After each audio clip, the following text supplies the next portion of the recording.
Praise the Lord. கர்த்தரும் இரட்சகரும் ஆகிய இயேசு கிறிஸ்துவின் இனிய நாமத்தினாலே உங்கள் அனைவருக்கும் என் அன்பின் வாழ்த்துக்கள். இந்த புதிய நாளை காண செய்த தேவனுக்கு ஸ்தோத்திரம் உண்டாவதாக. கர்த்தர் உங்களோடு இருந்து உங்களை ஆசீர்வதித்து நடத்துவாராக.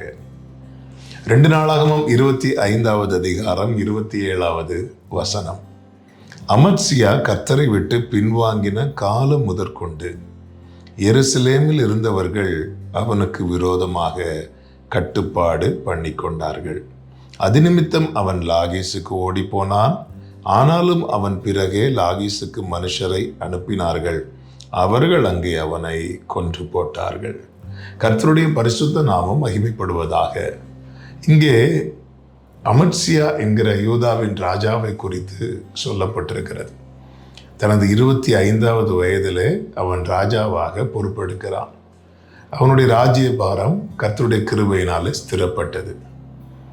ஆரம்பத்திலே வார்த்தை என்ன சொல்லுகிறதோ அதன்படி செய்ய தன்னை ஒப்பு கொடுத்தான்.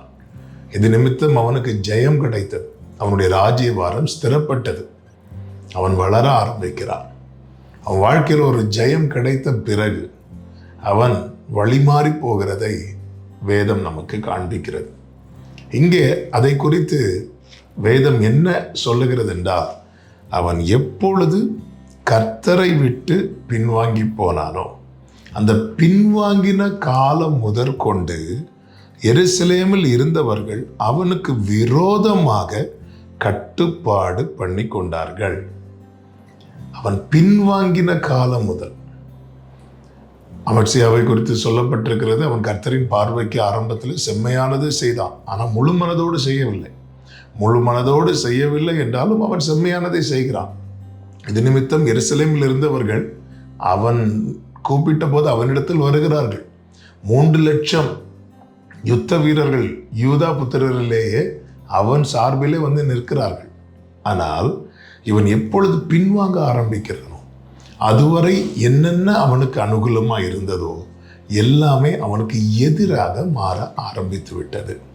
இந்த நாளில் என்னை கேட்டுக்கொண்டிருக்கிற அன்பு சகோதரா சகோதரி, தேவனை விட்டு பின்வாங்குவதனால் வருகிற மிகப்பெரிய ஆபத்து என்ன தெரியுமா?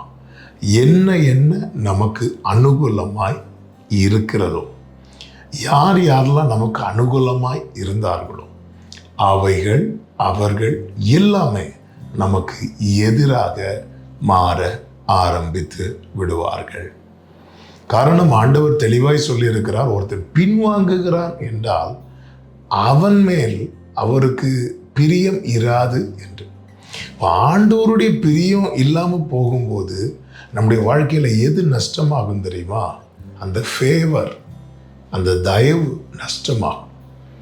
அந்த ஃபேவர் நஷ்டமாகுது அப்படின்னாலே எல்லாமே நமக்கு எதிராய் மாறிவிடும்.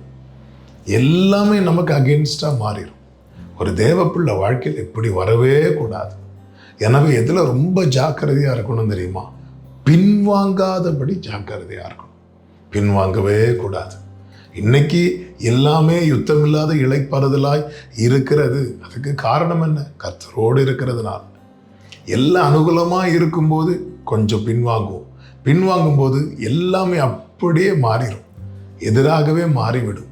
நீங்கள் வேதம் முழுவதும் பல உதாரணங்களை நம்மால் பார்க்க முடியும்.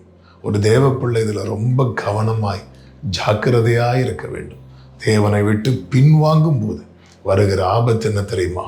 அனுகூலமாய் இருந்தவர்கள் கூட நமக்கு எதிராய் மாறிவிடுவார்கள். நாம் பின்வாங்கினதை நினைக்காம இவங்க எனக்கு அகெயின்ஸ்டாக மாறிட்டாங்க, இவங்க எனக்கு இப்படி பண்ணிட்டாங்கன்னு சொல்லி புலம்பிட்டு இருப்போம். அப்படி செய்யாதபடி ஒருவனுடைய வழிகள் கர்த்தருக்கு பிரியமாக இருந்தால் அவன் சத்துருக்களும் அவனோடு சமாதானமாகும்படி செய்வேன் என்று கர்த்தர் சொல்லியிருக்கிறார் அல்லவா? எனவே பின்வாங்காமல் பற்றி கொள்வோம். கர்த்தர் உங்களை ஆசீர்வதிப்பாராக. ஜெபிக்கலாமா? எங்கள் நல்ல தகப்பனே, இரக்கமுள்ள தேவனே, உம்மை உறுதியாய் பற்றி கொள்ள எங்களுக்கு கிருபை தாரும். பின்வாங்காமல் ஜீவிக்க கர்த்தர் அனுக்கிரகம் செய்யும். இயேசுவின் நாமத்தில் பிதாவே, ஆமென்.